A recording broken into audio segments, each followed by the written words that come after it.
Senior రాష్ట్ర committee తరఫున మీ అందరికీ అభినందనలు తెలియజేస్తా ఉన్నాను.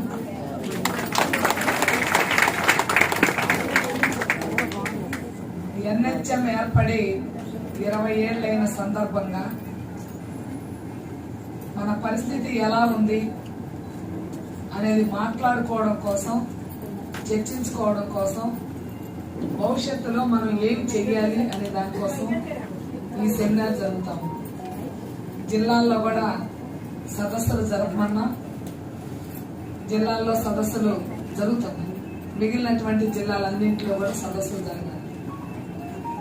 మనకు ఆల్ ఇండియా కమిటీ ఈ సంవత్సరం అంతా చేయమని పిలిపించేది. అయితే మనం ఏంటంటే మహాసభలో సిఐటియు ఆల్ ఇండియా మహాసభలు మన రాష్ట్రంలోనే జరుగుతున్నాయి. సిఐటియు జిల్లాల మహాసభలు, మన రంగాల మహాసభలు ఇవన్నీ చాలా ఉంటాయి. కాబట్టి మే 20వ తేదీన జరిగేటటువంటి దేశవ్యాప్త సమ్మె ఏదైతే ఉందో, కార్మిక సమ్మె, ఆ సమ్మెకు లింకుగా మనం ఈ లోపే జరుపుకుంటే మంచిది అనేది మన రాష్ట్ర కమిటీ భావించింది. దాంట్లో భాగంగానే ఒకటి మేడే, రెండోది సమ్మె, రెండుకు ఉపయోగపడేలాగా ఈ నెలాఖరు లోపే జిల్లాల్లో సదస్సులు జరపమని చెప్పాం.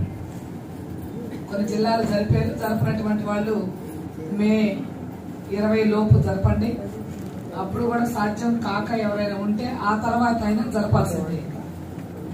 అయితే మనోడు కొంతమంది, చాలా మంది ఆవిర్భావ దినోత్సవ సభ లేదా ఆవిర్భావ దినోత్సవం అన్నాం. మనం ఏమి ఎన్హెచ్ఎం పుట్టినరోజు చేయట్లా. ఆవిర్భావ దినోత్సవం అంటే ప్రతి సంవత్సరం చేయాలి. ఇప్పుడు మనం ఎన్హెచ్ఎంను పెట్టింది కేంద్ర ప్రభుత్వం, దాని పుట్టినరోజు చేసుకోవటం కాదు. ఇప్పుడు మన సంగతి ఎందుకు తెలుసుకోవటానికి ఈ సెమినార్ జరుగుతుంది.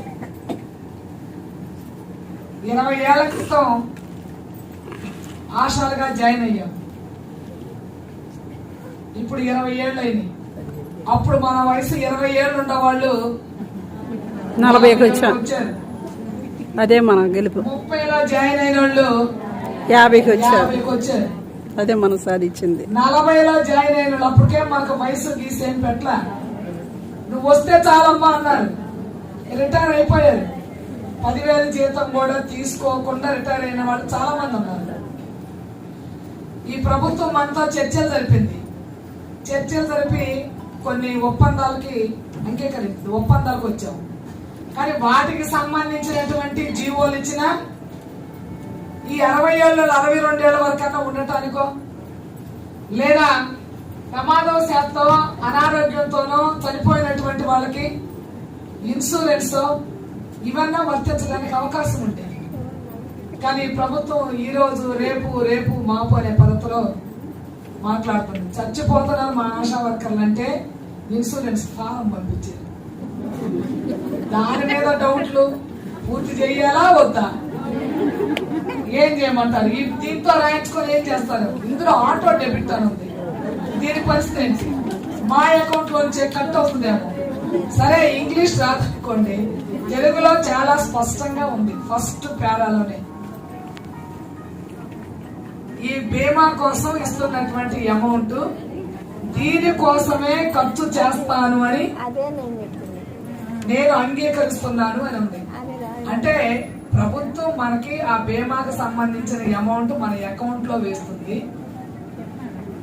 దాన్ని దీనికోసం ఉపయోగిస్తాము అనేది. వెంట పడంగా ఫారం వచ్చింది, పూర్తి చేసి తొందరగా పంపించింది. వాళ్ళు ఒకవేళ డబ్బులు మన అకౌంట్ లో వేయకపోతే కొట్లాడదాం, తెచ్చుకుందాం.